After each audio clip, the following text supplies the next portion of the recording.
Okay. Oh my god, I'm shaking like a leaf. I hope I can get this. I hope this is working. Please be working. Please be working. Okay, I gotta calm down. Mark, wait until you see this. You're gonna have a frickin' canary. Okay. Alright. I am on my way up to the mountains to take some videotape to show Lisa. And it is December 27th, I believe. And I believe this is Jewel, and oh my god, I'm shaking. Saw something kind of out of the corner of my eye, just skirting power lines. It was tilted and straightened out and shot straight up into the air. And okay, let me get a better view of where I am. Okay, here's the power lines. And if you look, oh, where is it? Where'd it go? Son of a bitch, I hope I didn't lose it.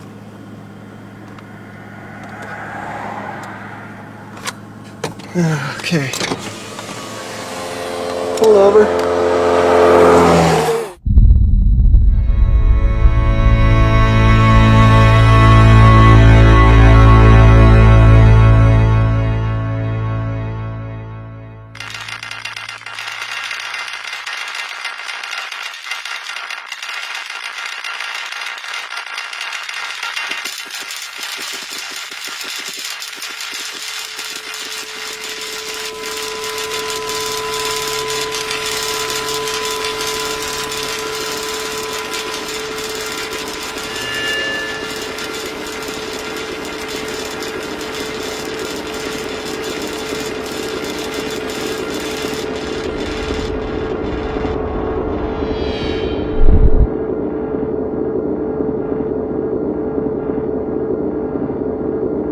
I actually noticed it as I was turning into come up to Daniels Park. Just kind of caught out of the corner of my eye and didn't really pay much attention to it. But I really got a good glimpse of it as I was coming up there's a steep hill just right before you get up to the top of Daniels Park. And I could see the light emanating from whatever this thing was on the ground, blinking on the ground. It lit up the whole area. There it is. There's the thing that's been following me. Oh shit, what is that? Yeah. But too bad, it's so close right here. Where did it come from? I don't know. The girl saw it. There it was, and the girl saw it. They said aliens had no idea what they were talking about.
I can't tell you what this is. I have to convince myself of what I keep seeing. Thank God there's lots of other people that see it too.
day before yesterday, when I had the sighting over the over my work, actually, when my boss first saw it, that night, something must have happened because I woke up in the morning and I had some indentations in my back, and I didn't notice this actually. My sister noticed it, but I noticed that I had sores around my wrists, like I was been roped or had been handcuffed or something. Okay. And it's healed amazingly fast.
Cool. Hey, what's today's date?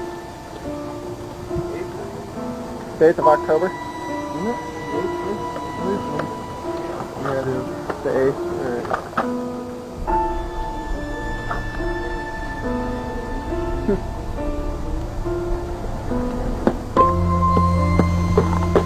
I don't know, personally, I think it's a little fishy that something happened and just the next day they come and replace all that siding.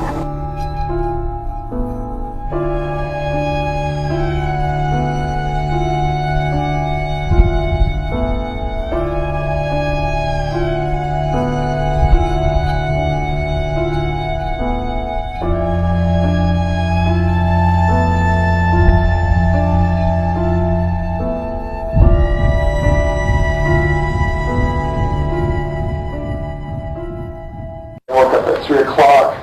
The swimming was gone, the bruising was gone, everything was gone, and I could run up and down stairs. It was the creepiest thing. So if you lose power when you're sick, the next time everything's going to be fine? I hope so. We don't know, it's just early on. We don't know. But where'd you get the holes? It's a pattern, right? I mean, it's right in the line. It was there when I woke up at 3 o'clock. Well, I don't know what those, those lesions are on your leg, I mean, there's such a pattern that this, it's hard for me to cover this from any, insect or anything like that. More likely, it could be the pressure. There's no rivets or anything on that immobilizer. The immobilizer's gone, it just disappeared. I can't find it anywhere. It just disappeared? It's gone. You were at bed? Yes, I did. I went to bed, it's gone. We looked everywhere for it. Where do you live? I want to go investigate. I don't know. But anyway, your exam is fine today.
Okay, today is May 5th, 2005. We have problems with our speakers buzzing all the time, and I wanted to let you see and hear for yourself.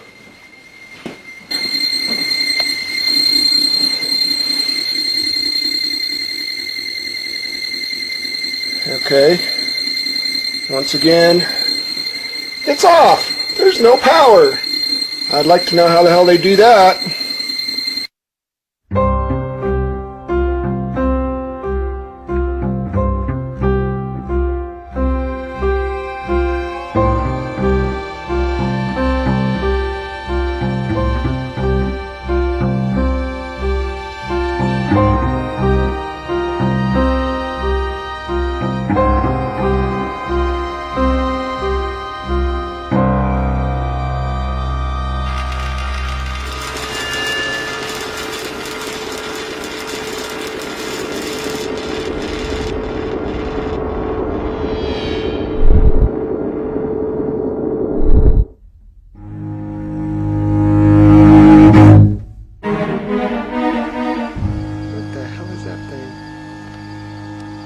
Holy shit. Oh my god, there it is. Oh my god. Oh my god. Holy shit, what the hell is that thing?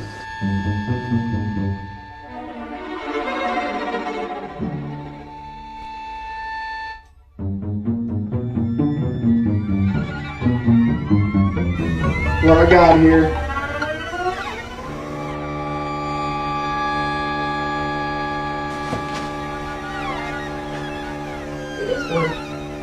See?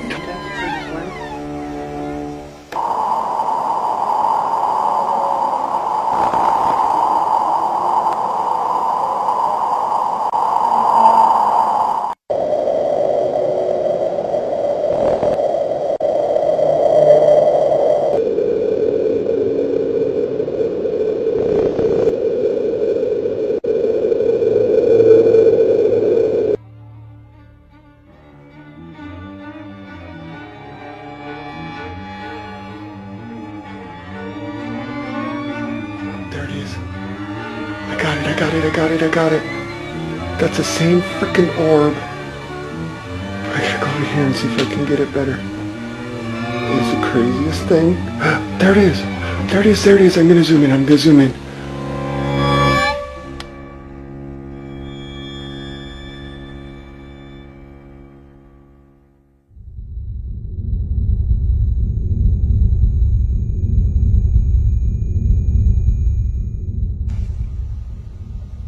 Okay. Just gotta keep it rolling there.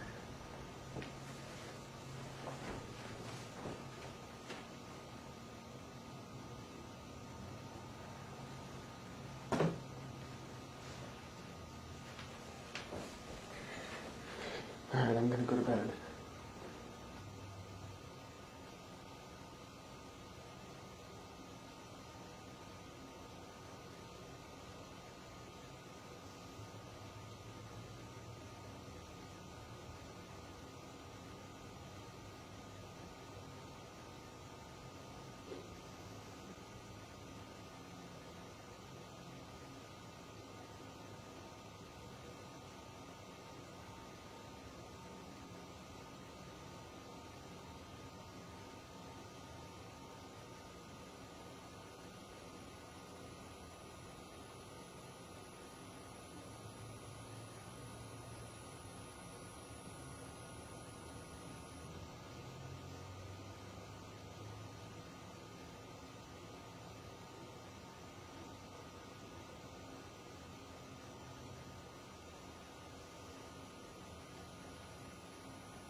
Son of a little bastard. Oh man, what is that?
nobody outside. I have no clue what the heck's going on. But, oh well. Oh my god. What the fuck is that? Holy shit. Oh my god, what's it doing? Holy shit. Oh man. Where the fuck did it go? Oh my god. I can't believe it. Where'd it go? Where'd it go? Where'd it go?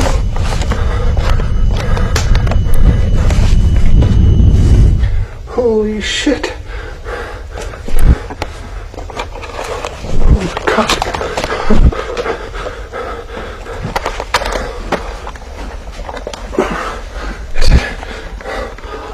I can't see it anymore. Where'd it go? I can't believe that. I can't believe what I just freaking saw. Oh my god. Oh my god. That's amazing. Oh my god. What?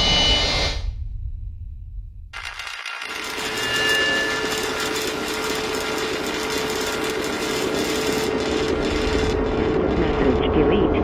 Press 7. Reply. Press 8. Save. Press 9. More options. Press 0. Resave. Urgent message. I apologize for being so forward. It did not take us long to get your phone numbers. Our surveillance is mostly for passive monitoring, but it does come in handy. I cannot tell you who I am for safety reasons, but I can tell you that your perceptions of Stan Romanek and his experiences are real. As you have probably noticed, Stan is slightly different. The way he thinks, the way he perceives the world, seems to be a little more advanced than usual. The interesting thing is that Stan has no idea who he really is. Okay, Lisa, hit the button. One old message. Hello, Stan and Lisa. My intention is not to scare or alarm you, but to warn you. It is great that you are back in Colorado, but Colorado Springs was not a good idea. It seems you have moved into their backyard. Now it is easy for them to get to you. I know how stubborn you are, Starseed, but please heed this warning and know that Lisa and the children are at risk also. Now listen, Starseed. You know you are different. Follow your instincts and stay alert. This is too important. Soon it will all be revealed. And Starseed, do not be afraid of what you are.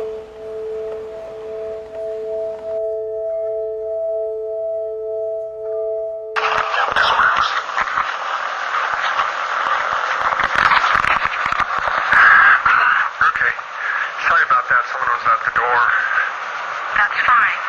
It's nice to get to talk to you, Starseed. Who is this? Who I am is not important, but let's just say it's someone with your interests in mind.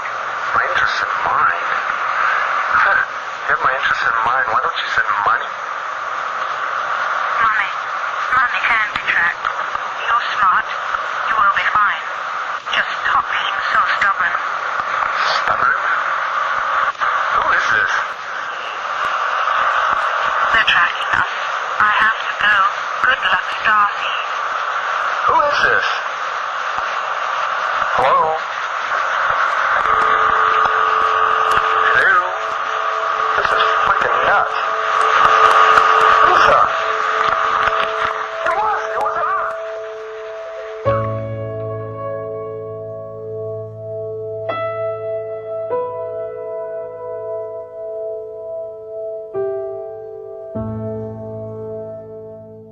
I keep hearing like some weird ass thing in the background. Like a mumbling. Something. Yeah. Are you still there, Heidi? Yes, I am. What the hell is that? I don't know. That was really a neat sound.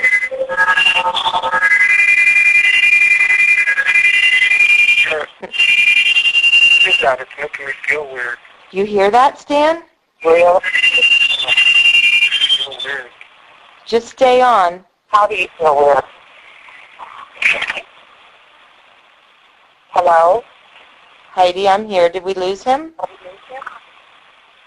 Stan? Let me bring Stan back in, okay, Heidi? Okay. Hang on. Okay. Are you there, Heidi? Yeah. Okay. Hey, April, is Stan there? Yeah, he's on the floor. He passed out.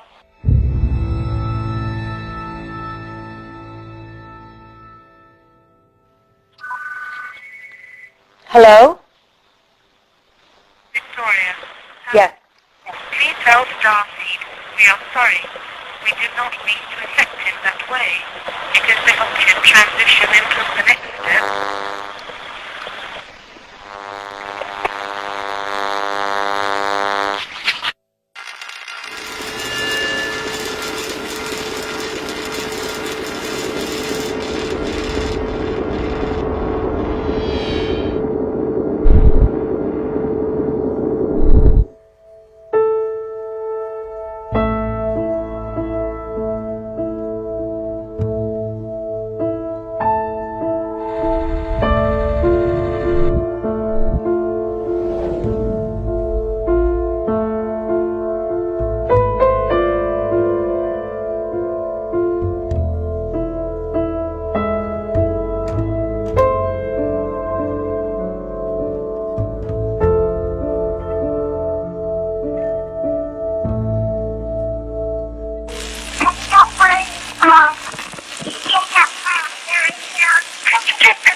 Hello?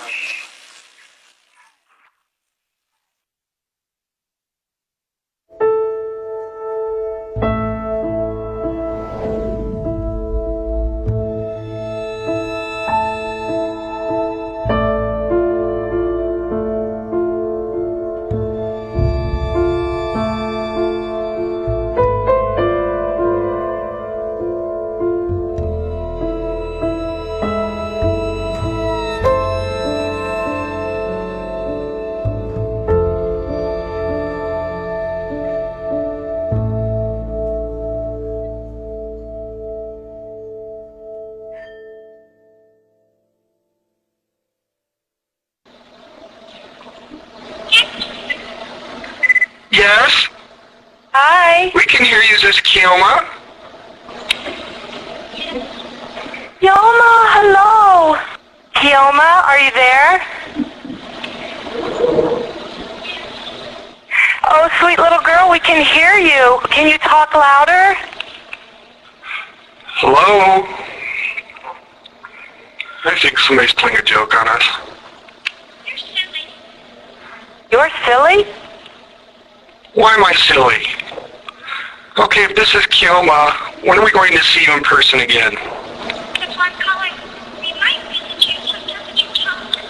Oh my gosh. Hello?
One thing that I think strikes a lot of people, and it certainly did me when I met Stan, is he's just a normal guy.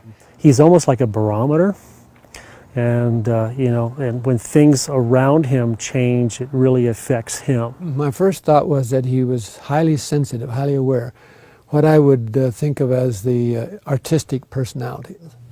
Answered questions quickly, appropriately. I was impressed. He seemed like a normal guy. Average person, nothing unique. They're a normal family. I mean, I saw their family life. They all seemed very honest and very sincere and down to earth. So. He wears socks, he wears shorts, he wears shirts.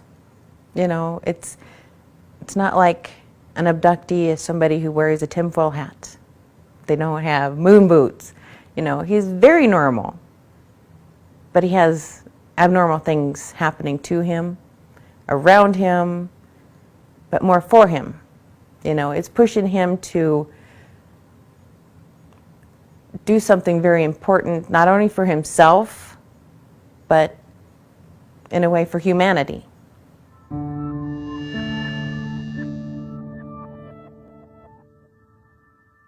Well, I grew up in a military family, and we moved around quite a bit. Not as much as most, but I had the added discomfort of suffering from severe dyslexia, and in those days I didn't know much about my learning disability. And they don't even think it's a learning disability anymore, but I was always put in classes with, in special ed classes with the retarded kids. I remember I had a teacher make fun of me in front of the class and then grab me and throw me in a closet and lock me in a closet and said, "This is where we put retards." And yeah, it was terrifying. It was horrible. It was a horrible experience. And I had gang members around me all the time because of the neighborhood we lived in. I had the Crips on one side, the Bloods on the other, and they were constantly fighting amongst themselves. And I was always, have stab wounds and stuff like that. I was always caught in the crossfires. And they used to pick on me a lot because, number one, I was the only white kid. Number two, I had a learning disability. And I had to learn to fight because of it. Everybody beat me up, and then I started beating everybody else up, including the principal of the high school I went to. So it wasn't good. I was kind of a punk. And just because I was kind of angry at my life, because of all the constant violence and all the, having to deal with everything that I had to deal with, I was frustrated. I calmed down somewhat and just kind of found my own way. When you look at that past, did it make you a better person? How did it help you? I honestly think certain people are chosen for certain things, and I had to go through what I went through so I could understand the human condition. So the role that I play now, without that understanding, I couldn't, the message that I have, I couldn't give the message out correctly, I believe.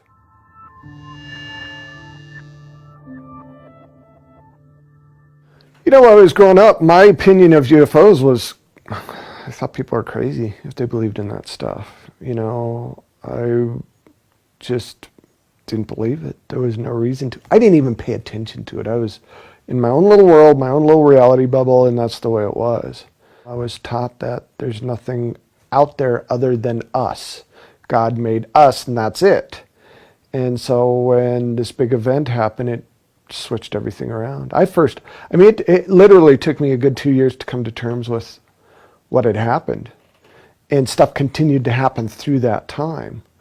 And what makes it so different is when the stuff happened, there were other people around. I wasn't by myself like a lot of these that you hear about.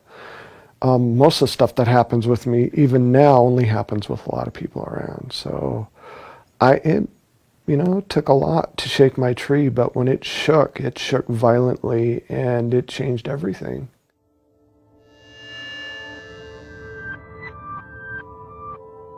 My first official sighting happened December 27th of 2000. I'd met my wife online. She lived in Nebraska. I lived in Colorado. I wanted her to come visit me, so I thought, good way to do it. I was going to videotape the surrounding scenery and the skyline of Denver, and send her a little care package with flowers and chocolate, stuff like that. I decided to go the back way up to the mountains, and there were cars pulled off to the side of the road. Must have been 20, 30 cars pulled off the side of the road. And all these people had gotten out, and they were staring at something above the power lines that were off to my left, or I should say off to the south. And as I was driving up, I'm looking at, trying to see what they were looking at, and it looked like some kind of weird silver hot air balloon. And I'm thinking, that thing's gonna crash into the damn power lines. And as I got closer, it's like, wow, isn't that the strangest hot air balloon ever? I got my video camera and started, trying to videotape this thing. As soon as I rolled down my window, this thing acted like it noticed me somehow. And it was actually tilted forward, and it was moving along the power lines, and it reorientated itself and literally shot to about 1,000 foot. Before that, it was maybe 100 foot off the ground, just right above the power lines. And again, 30-foot diameter. This thing wasn't small. I was fighting within myself, am I really seeing this? And if I am really seeing this, it has to be some kind of military thing, but how can the military have anything like this? Are they really that much more advanced, and blah, blah, blah, blah, blah. And then I get a hold of Lisa, I call her and I explained to her, and I was upset. He called saying, "You're not going to believe this. I don't know what this is, but turn on your web camera." I took the camcorder and I put it on the screen, and I put the camcorder up to the web camera so she could see it. I was very excited, and he was convinced he was insane. And I'm like, this is so cool. And she believed in this stuff and I didn't. So she kind of helped me calm down. I mean, he was just so excited, but scared. It was just that little boy in him where it's like, you're not going to believe this. And yet it's like, I don't believe this. This is too weird. This is too scary. But this is really cool if this is what it is, kind of a drama with him. It took a lot to convince me that anything like that was even remotely real.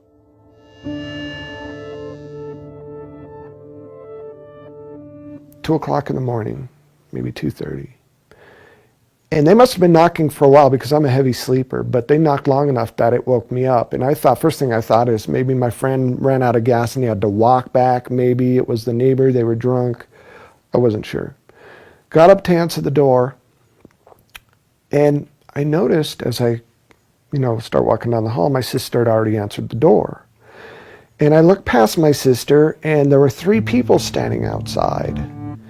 The first thing that popped into my head is, oh my God, they're here to rob us. They're going to rob us. And I'm yelling at my sister, don't let them in because they're going to rob us. And as I get closer, I realize that eyes are kind of just slightly open, mouth just wide open, and she's staring at the ceiling like she's still asleep or something. And I'm yelling at her and she's not moving. And then when I get really close, I realize there's a female and 2 males.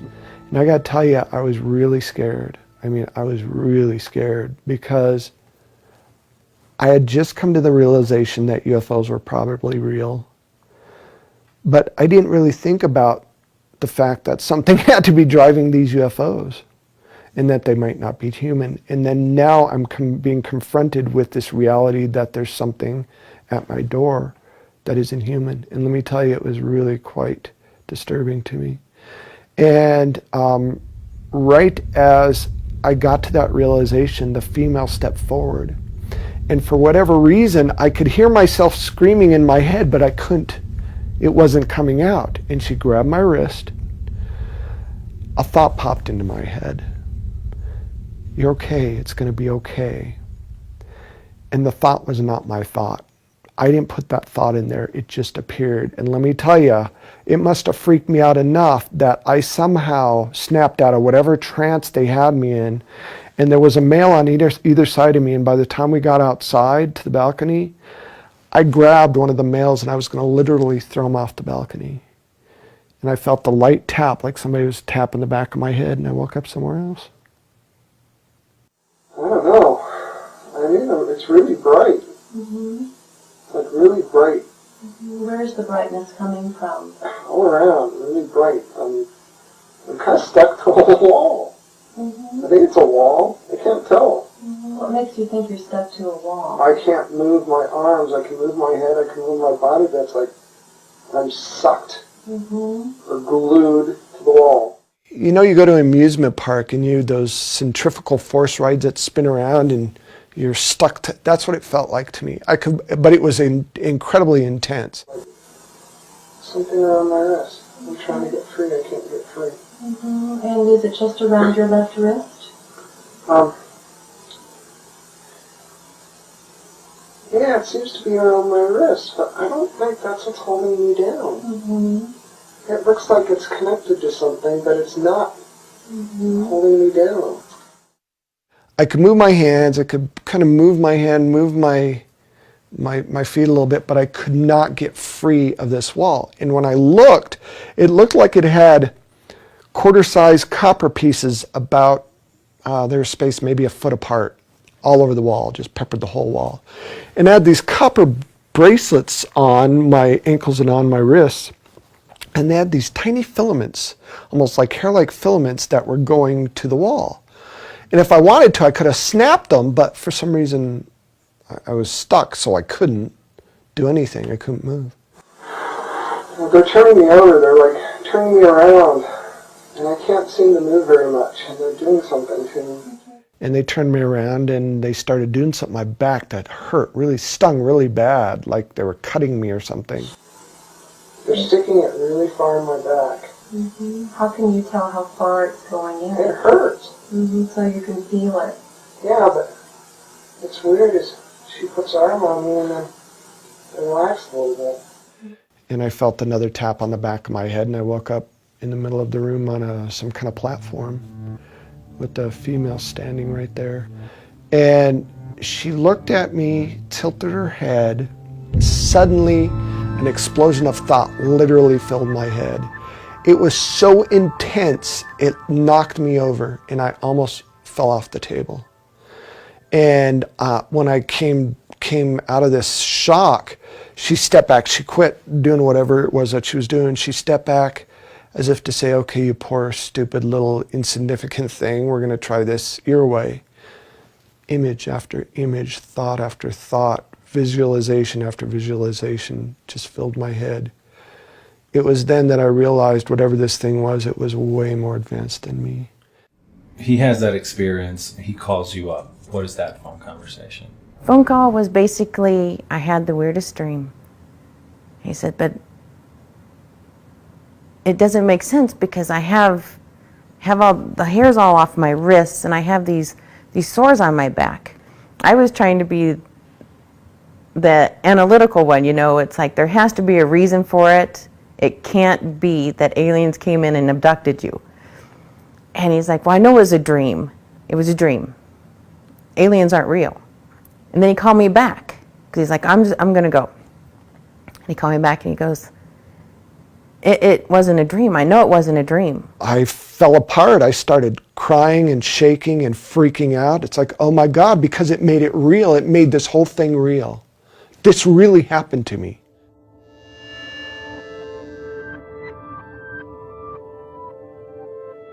You know, when Deborah took me through the regressions, I started reliving all the pain. I started vividly remembering everything, every nuance, every sound, every painful experience, everything that happened. The most profound thing that happened to me was the part that I started writing down these symbols that I had stuck in my head. She asked me, so what do you remember? I said, I have these symbols in my head. I have these weird things in my head. She goes, can you write them down? She gave me a big pad of paper and I think a marker. And I just started. I remember the symbols really clear. How do you, can you describe them? Oh God, I could write them down for you.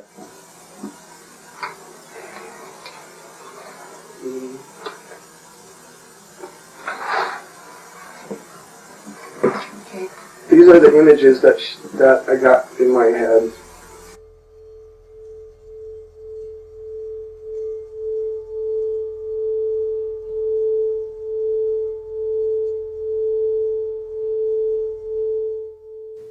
My first abduction experience really was about I think seeing who I was, maybe seeing how I developed, I'm not sure. The abduction experiences after that seemed to involve reproductive stuff. They're really fascinated with our reproductive abilities and fascinated with our genetics for some reason. Or maybe they're manipulating our genetics. In my case, I think the latter is probably more true. Every time I'm up there with a woman, a human female, and usually it's the same one. Over the years, it's always been the same one. It's really bizarre. So are the two of you together or separately? We are together. We're together. Okay. And we're side by side, and we're being led into this other vehicle or room. Or okay. After they did whatever it was that they were doing, checking us out or whatever, they brought me and this woman into this room. And then what happens next as you're taken into that room? We're just sitting there, and then all these little kids. I don't know if they're kids. They're like little. They kind of look like kids. Mm-hmm. All these kids come up, and the lady's like starting to wake up, and she looks real happy, and she starts hugging them. Mm-hmm. And then she looks at me, and I look at her, and then we're both really confused. And they're just these kids, and they come hug my leg and hold my hand. And there were seven children altogether. There were varying ages, varying sizes, varying, some of them looked more human, some of them looked less human, some of them had hair, some of them didn't. And I'm looking at these children, and I'll never forget.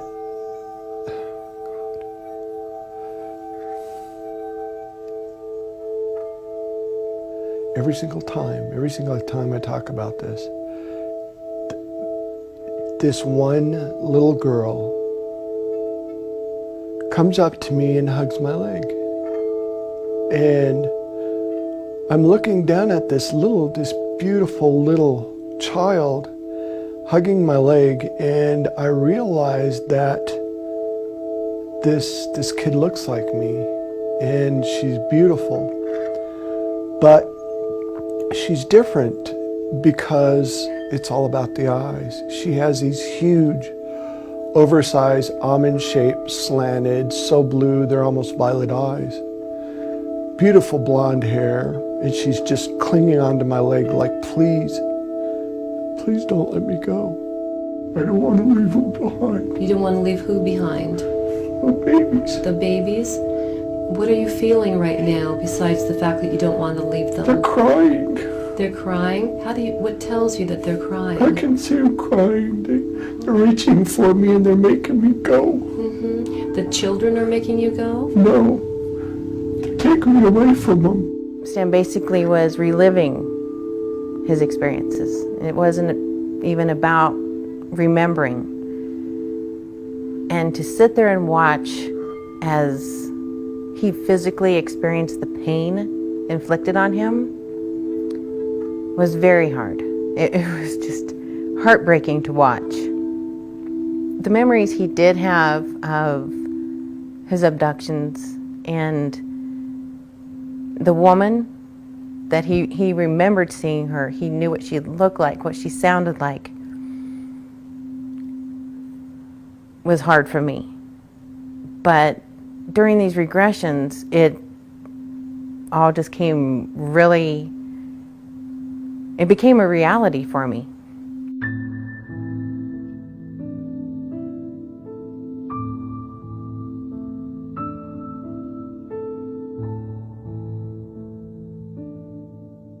They kept looking at her, and Lisa watched me, looking at her. She goes, what's up? And I said, I know her from somewhere. I mean, I don't know where I know her. I know her from somewhere. And then it hit me like a lead balloon, like a ton of bricks. She was the woman I was with all this time, every time I was taken. It was the same woman. And we became very close friends. And it got to a point where it was kind of hard for Lisa because we had this weird connection, me and Victoria, this bizarre unnatural connection. I was so wrapped up in the, the case and learning about it and learning what my role was in it and experiencing so many things around me that I wasn't focused on Lisa's feelings. When he found Victoria,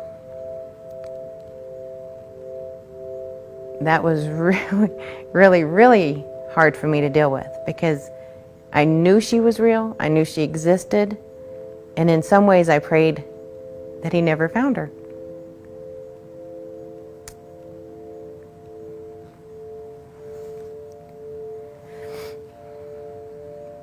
Because for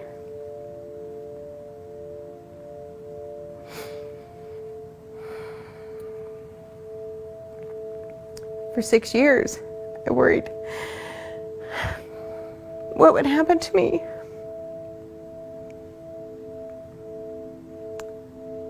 As his wife. And then when it happened, all my fears started to materialize. It was like this new courtship. It reminded me very much of when Stan and I met. The hours of conversations, and they had a connection via 7 children that Stan and I didn't have.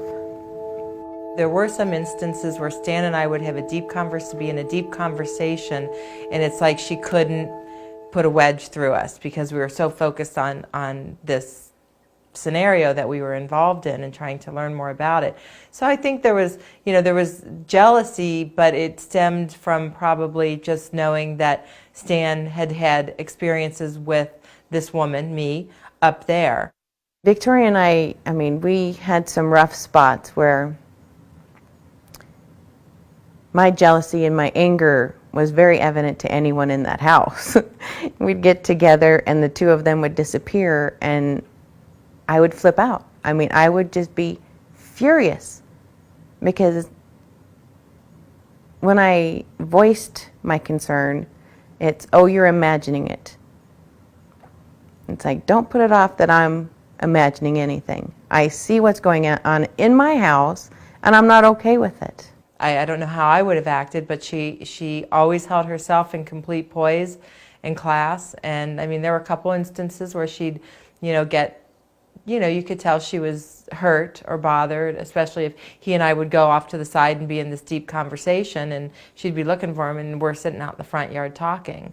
And then I started understanding, not liking it obviously, but understanding that here's these two people that were put together in these terrifying experiences.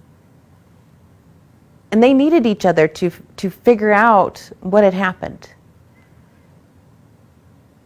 I just wanted them to do it around everybody else, not so closed off. So my jealousy wasn't like crazy and I wasn't worried constantly that tomorrow was the last day of my marriage. What she has gone through is such a difficult emotional path, and she has been able to do it with grace and keeping her head on and keeping her marriage together.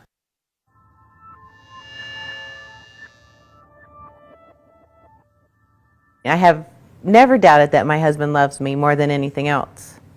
And he knows that, obviously I'd give my life to support him. I would never lie for him, but I will support him. I'll back him up when he tells his story, when it's true, and the events are accurate. Otherwise, I call him out on it. It's like, no, that's not when it happened. So. Can I interrupt you for that? You just said you would never lie for him. That's right, I won't.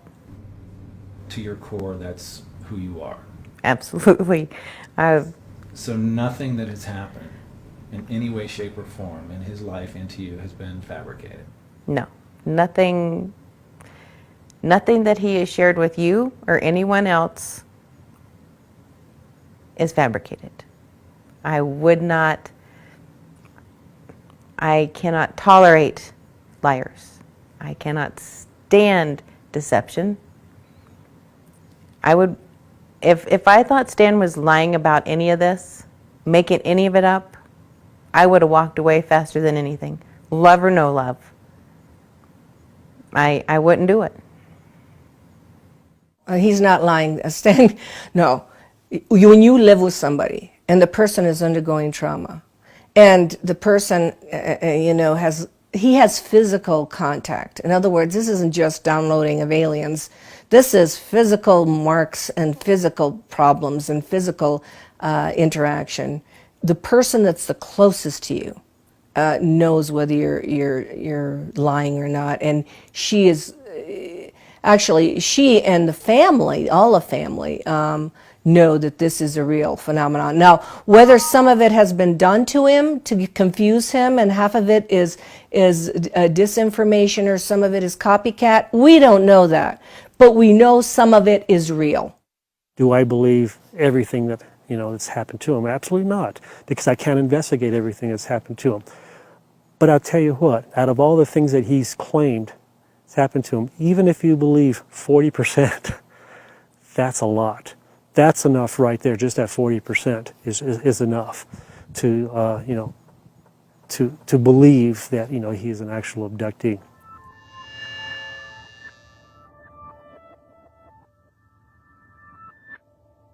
This light just explodes onto the ground right next to the house and starts coming up towards where the video camera is bolted to the side of the house.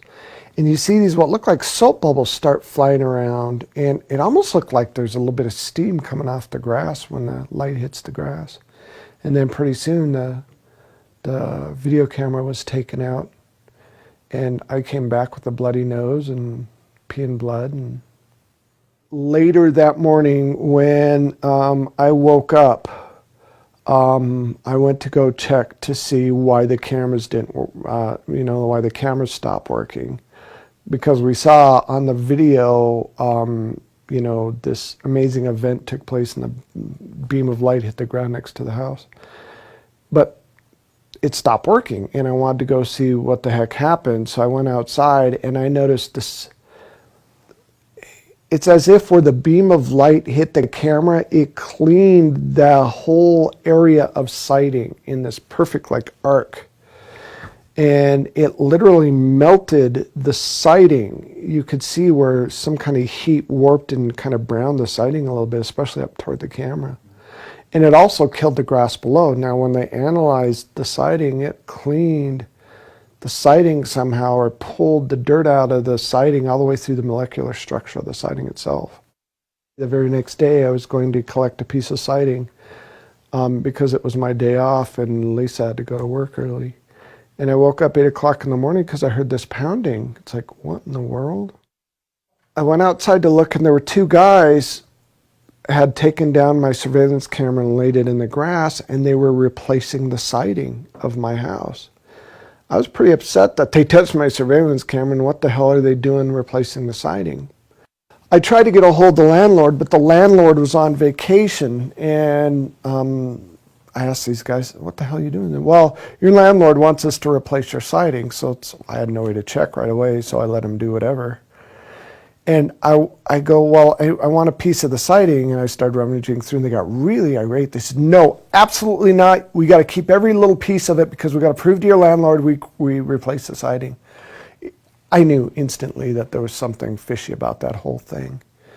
Well, about not quite 40 minutes had passed, and all of a sudden I heard a shop vac going. Well, I came running outside, and they were shop vacuuming the yard, and when they weren't looking, I grabbed a piece of siding. Even before then, I went and got my video camera because I wanted to videotape the whole incident because I didn't trust what was going on. And it's weird because they wouldn't look at me. I got them to tell me what date it is and made small talk, and they didn't even look at me to see that a video camera going. They just refused. They always had their back to me, constantly trying to turn their back. And when I purposely walked around to face them, they'd turn away. And so I grabbed a piece of siding, and after about 45 minutes, they shot vac the yard, and I thought they went to lunch and were going to come back. They disappeared. It says Bob sighting from Grand Island, Nebraska on the side of their truck. And all they replaced is where the UFO beamed my surveillance camera. That's it. And when I called the landlord said, I didn't ask for them to sight the house. Why are they sighting the house? I hope they don't charge me. So, and then the investigators looked up Bob's sighting from Grand Island, and there's no such thing. No such thing.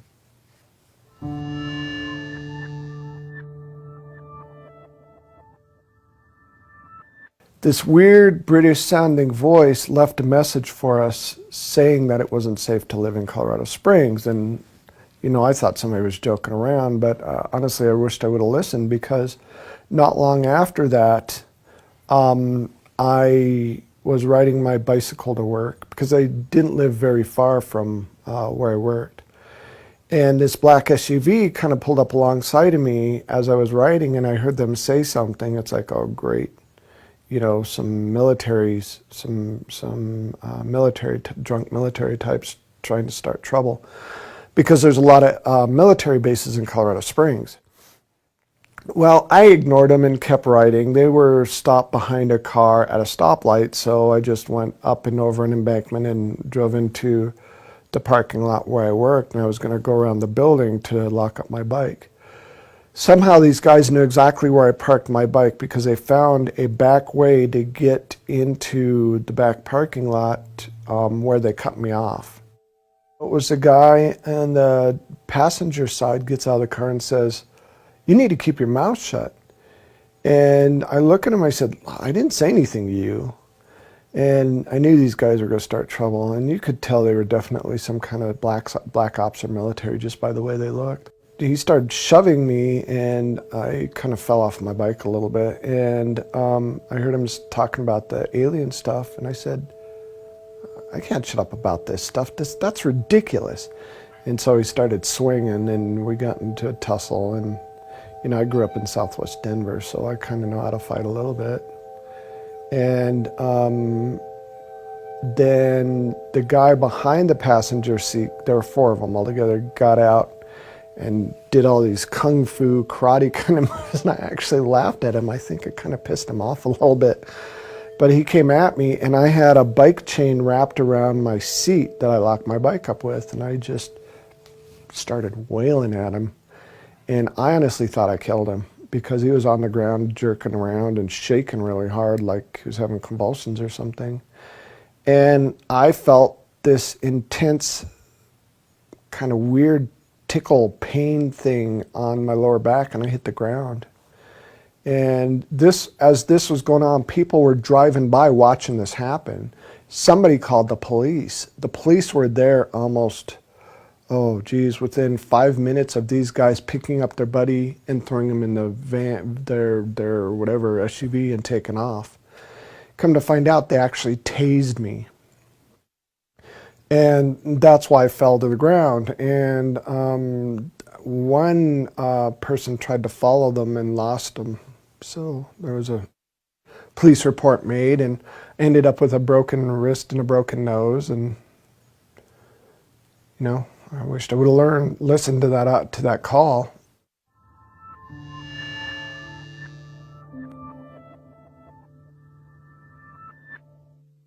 This probably was the most significant event for me out of all of this that's happened so far. I'm still waiting for something more impressive to happen.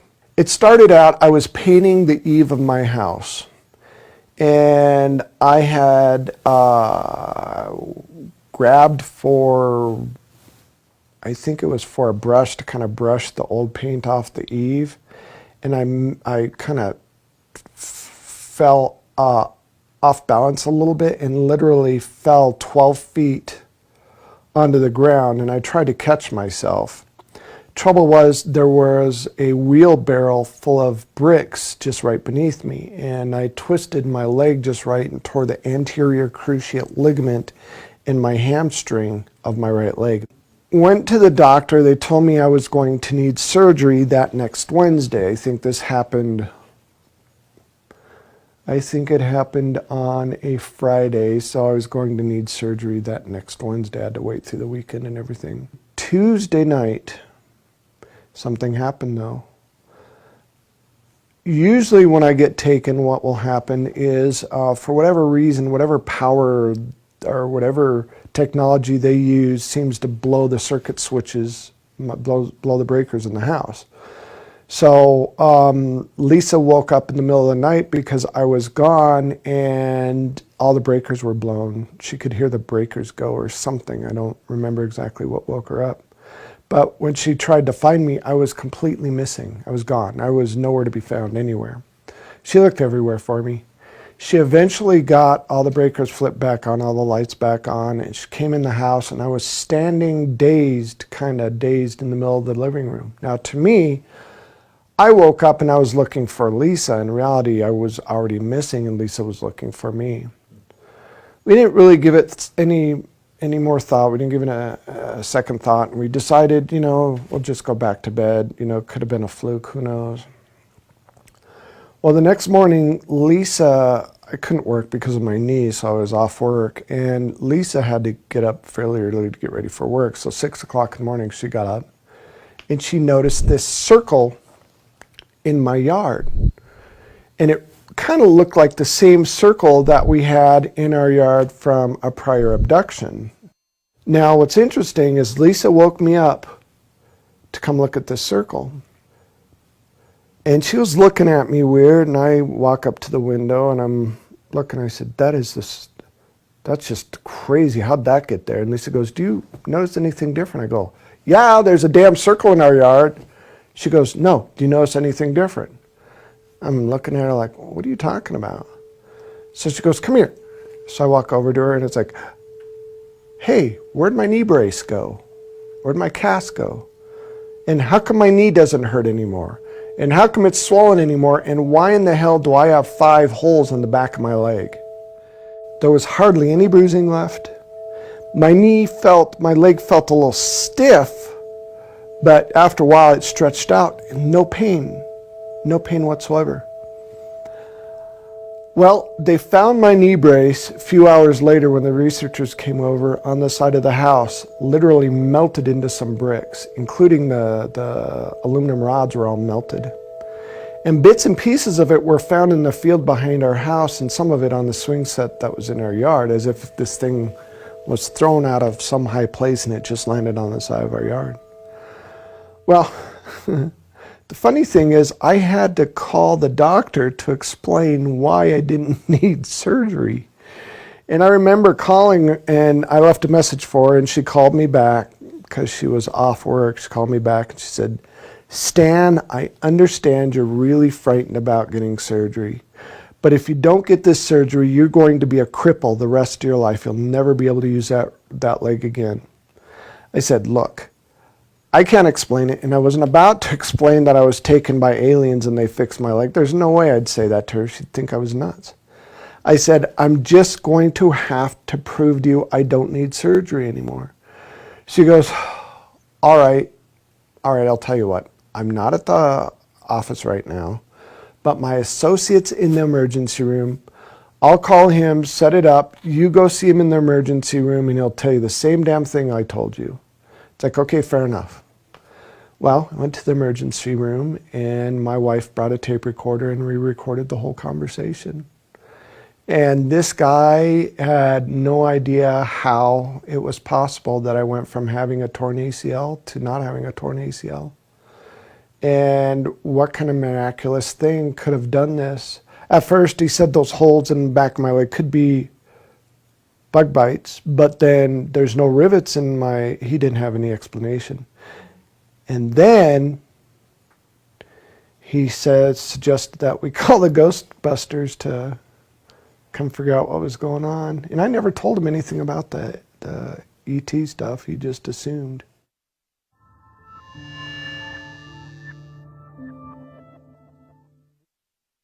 This video was pretty much the piece of evidence that put me on the map. It's also the one I get the most, what's the word? the most crap for, basically. You know, the debunkers try to, and the skeptics just will pick that thing apart. How it originally started, I got married, moved to Nebraska, and I was living in a town called Kearney, Nebraska. And I was watching TV and got up to get a drink of water when I noticed movement outside of one of the windows. And it's like, why the hell would somebody be looking in our window late at night? And then the first thing I thought was, oh my God, we got a peeping Tom trying to see my stepdaughters. This literally went on for months, good 3 months, maybe 4. Called the police, neighbors knew about it. It got so bad we set up little booby traps outside. And every time, you know, we heard a noise, we had a bat by the door and we'd run outside, but nothing. One day, one of the researchers said, hey, you've got a Sony Hi8 camcorder with night shot on it. Next time you see movement out of one of the windows, put on it, grab your tripod, put on a tripod, point it toward that window and see what you can catch. Well, it happened, and I grabbed my camcorder and put the camera on the tripod and pointed it toward that window. And I went to the bathroom. I was sitting at the edge of the bathtub reading a magazine because I really wanted to catch this guy. I wanted to give him a little time to look in the window. And I was reading the magazine, and there were 2 flashes of light. And the second flash of light was so bright, it almost blinded me, and I had the door almost all the way shut. It's like, holy crap. So I looked, and I kind of ducked back, and then I kind of looked again. I see this head pop down, and it's like, yes, I got him. Finally got the little son of a gun. And I went to go look out of the window to see if I could see this guy, and I saw what I thought was a small child running toward the backyard. Whatever it was clipped the bush next to the house and stopped as if it heard me or something and slowly looked back at me. And what's interesting is I thought it was a full moon because I had a real good visual of this thing, whatever it is. And come to find out there was no full moon, so it might have been something else over our house that night.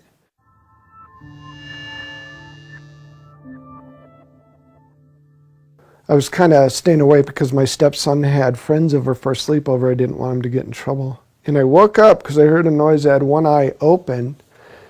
And I'm sitting there going like this, and I see a naked figure run into my kitchen. I'm thinking, what in the heck is my stepson doing? I thought his friends dared him to do something, and I was going to go find my camera to blackmail him because I wanted to catch him on camera. I went upstairs, and they were still asleep. I kind of woke one kid up, opening the door. I said, I heard a noise, and then went back to sleep. Went back downstairs, made sure, there was nobody messing around with me. I was just about to turn off the camera when I see this figure looking at me through the sliding glass door, blinking, moving. It's like, that's got to be somebody in a costume or some kind of puppet or something. I got closer. He closed his eyes slowly, and as if he was trying not to make a sudden move, he slowly just moved off to the left and disappeared. It's like, holy crap. So I'm looking outside to see if, there's somebody holding like a puppet or something, and there's nothing. I went to the kitchen, and there were maybe 3 flashes of light that you can see reflecting off the windowsill of the kitchen.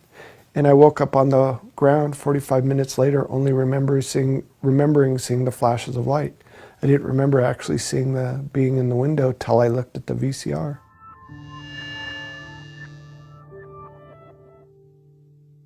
Well, we were having a party up at their home, and it was a book signing party, a surprise party for Stan. One of the things that we try to do is make sure someone is with Stan at all times, so that if something does happen, if he sees something, that there's a witness there.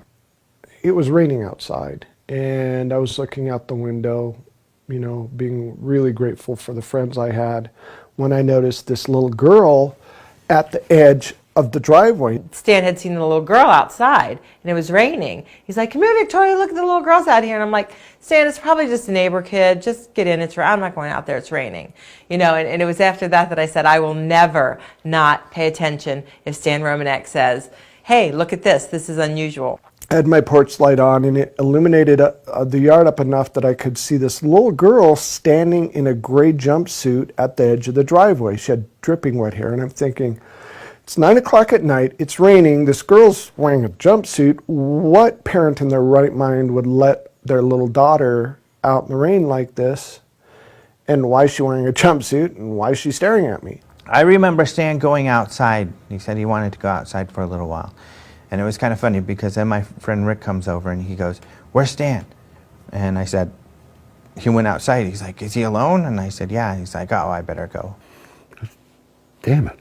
Let me know whenever this happens. So I went outside immediately. I was looking for a flashlight. All I had was my camera, and I was using my camera as a flash because I wanted to see what this little girl wanted, and she ran away again. And it was by chance that I clicked the camera just in time to get a picture of her looking from behind a tree, looking out from behind a tree. And I was so dumbfounded and amazed by this picture. All I could do was sit there and stare at it. He had an odd look on his face, just dumbfounded. And I joked with him. I said, hey, Stan, how are you? Doing okay? He didn't respond. He just he stared at me.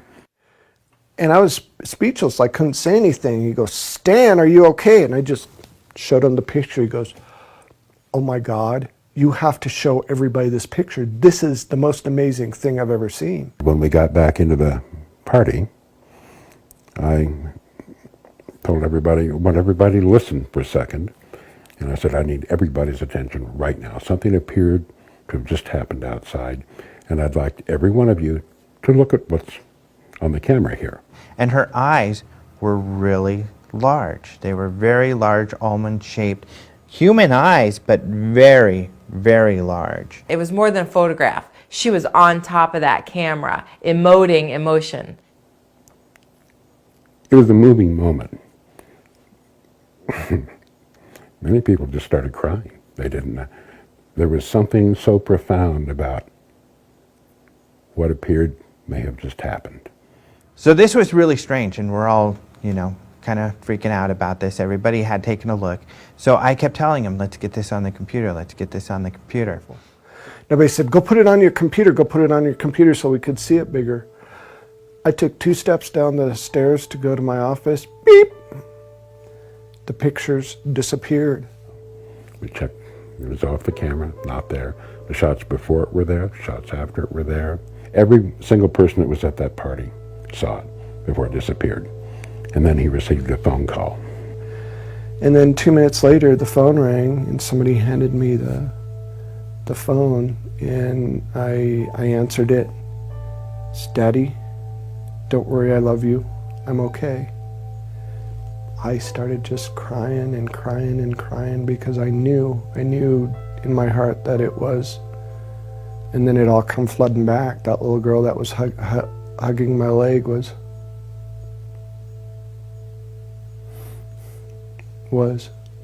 the girl that was there at the party.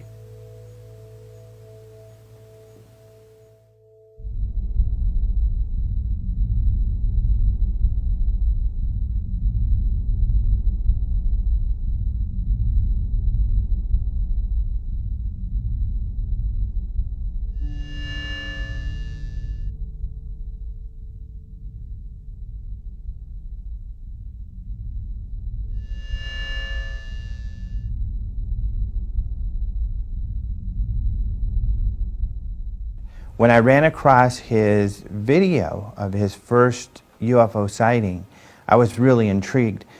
Plus, I was part of MUFON, and I noticed that they had one of their investigators look into it. So really, I kind of, since it was some of the best video I had seen, wanted to look more into the veracity of the video. And I found that it was very credible that the MUFON investigator had found there were several witnesses to some of his first sightings. when you only have a first-hand experience, only one person, and there's not really much you can do with that. That's not the issue. That was never the issue with Stan. There's just so much information out there. It's almost overwhelming.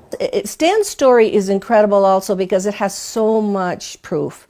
It has so much credibility. I mean, he has not only photographs, films, videos, he downloads formulas. He has it all in that story. That story is a gold mine for an example of perfect contact.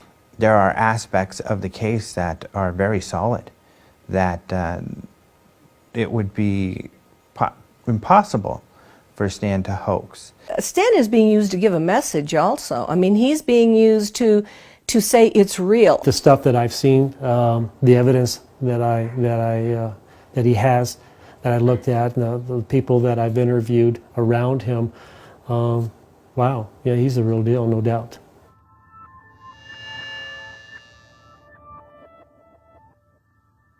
My name is Claude Swanson. I'm a physicist. Undergraduate degree in physics, MIT, class of 69. PhD in physics from Princeton, class of 76. I did engineering consulting with the government through consulting companies for 20 or 30 years. What got me into physics was my real true love, which is what's called unified field theory, which is like the theory of everything. It's like the deepest questions of science, how things really work. For me, the enduring thing is that if you put together this particular set of equations, you'd have to know a lot about physics, okay? And from what I've seen of Stan, he doesn't. You'd have to know a lot.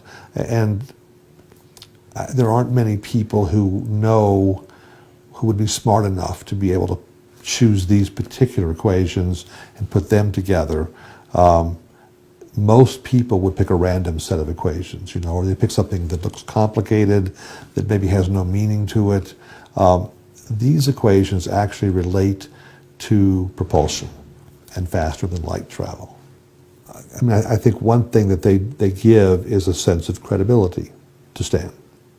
That if these equations are beyond what he could come up with on his own, then they are an indication of a higher intelligence interacting with him.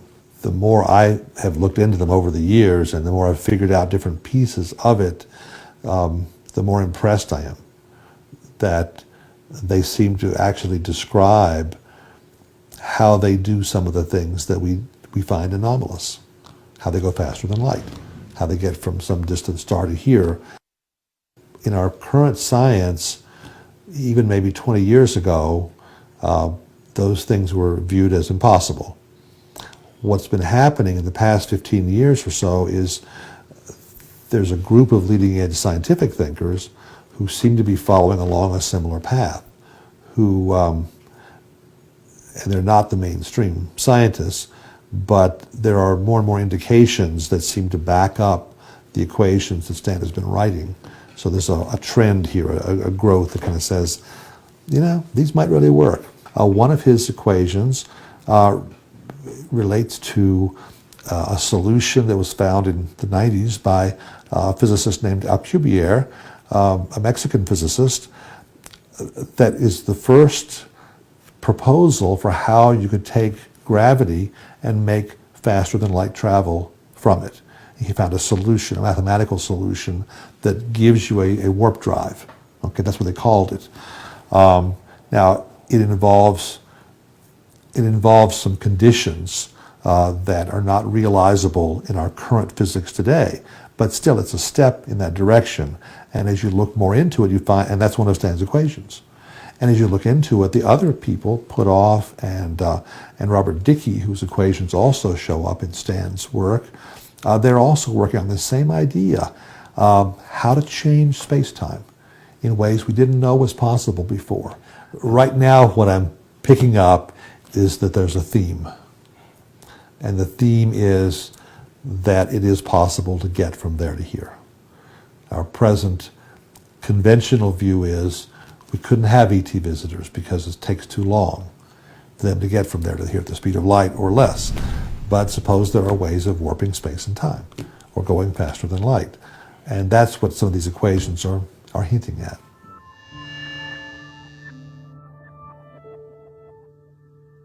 first name is Stanislav. My middle name is Gergely. My last name is Ojak. I have a PhD in clinical psychology, and I have a background in engineering, architecture and design, industrial design, and education, headmaster, private school for gifted children. I administered, with his agreement, with no one else around. His wife was in that building, as was my wife. It was a home of a mutual friend. There are about 5 other people, and they're in the remainder of the house, and we use this office. The doors were closed, very private. I asked him a series of questions to determine, from my interpretation, his coherence, his intent. Is he there to bribe me intellectually?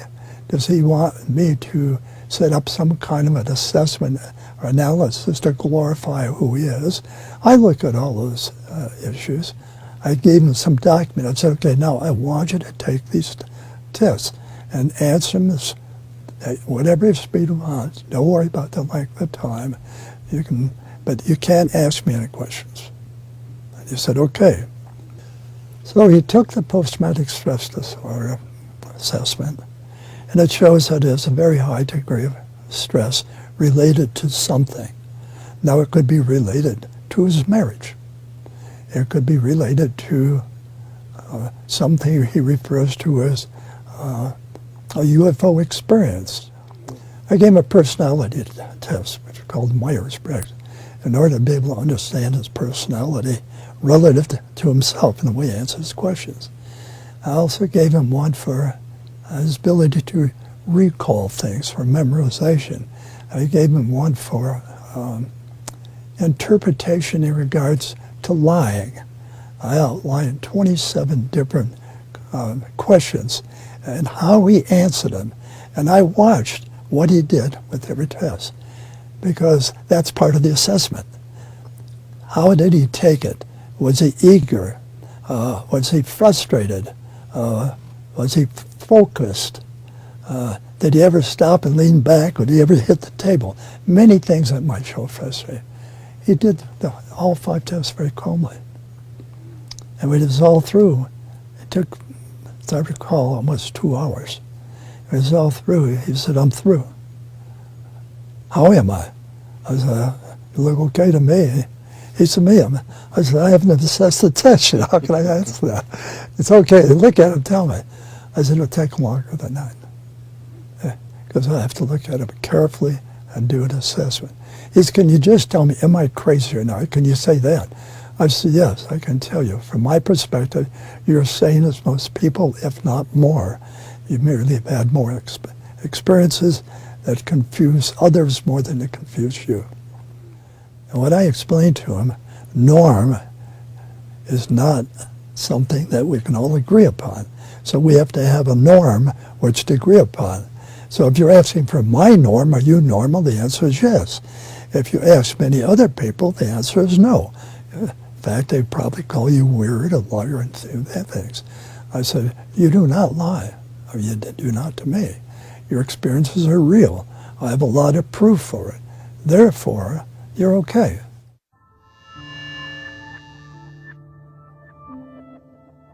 My name is Leo Sprinkle, R. Leo Sprinkle, PhD. I'm a counseling psychologist in the state of Wyoming. I teach self-hypnosis to people who wish to learn the techniques, not only to relax the body, but to focus the mind. So from a standpoint of general mental health, these techniques are useful. Some people may not like the word hypnosis, so if they don't like the word hypnosis, let's use meditation or daydreaming, image rehearsal for athletes, goofing off for teenagers. The task is to assist a person to recognize that within each person is more awareness, more knowledge than he or she may consciously be aware of.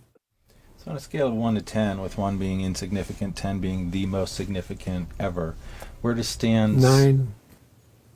Stan's case is important from the standpoint of everyday people who want something that they can put their hands on. There's a photograph, you know. Here's a telephone call from an electronic voice that can't be traced.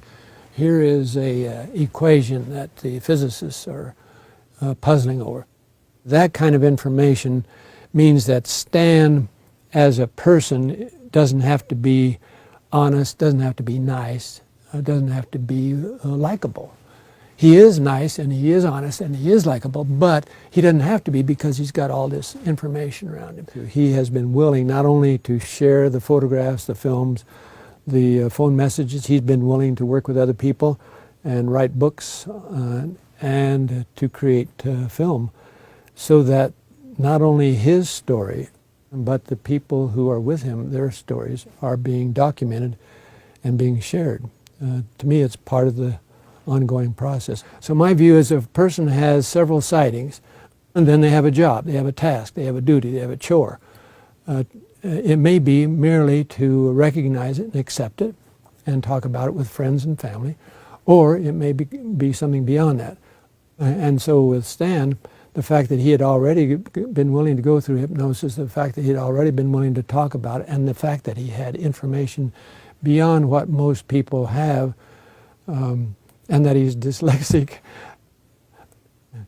all of those things said to me that he is a messenger. And so that's why I asked him when I was with Alejandro and with him and Lisa, do you think of yourself as a messenger? And he said no.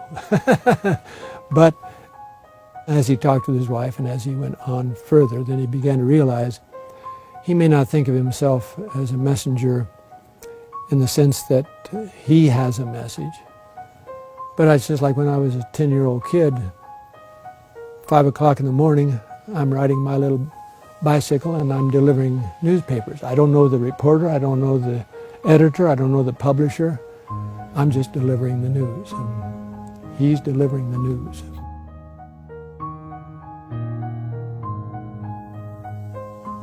He's probably a vehicle for some group or some race to give a positive message to the planet. But, you know, he's human.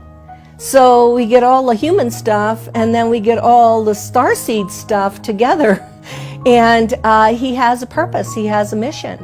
And I think his story is fascinating, and I have recommended that this is the ongoing contactee case people should look at. I remember Paula Harris asked me some years ago, why don't you think people believe in UFOs or want to? And I don't, because people have no place to put it in their mind. There's no reference. And it is of such importance or significance that it would force a person to reconsider all their foundational beliefs. Their beliefs about religion, who we are, what we are, why we're here. People aren't prepared to go through that mostly. It's much easier to go along with the herd, and I've got plenty of things I want to do or have to do, and I'm busy, busy, busy. It's amazing how many people witness unusual events and rationalize them and go about their daily routine. It's our nature. It's the most comfortable thing to do. I mean, I think that there's a growing number of people who are taking an interest in the larger definition of who we are as human beings. There are thousands, tens of thousands of people who've had near-death experiences, who've been dead clinically on the table, the operating table, the heart operations, things like that. They've experienced the other side, as they would say.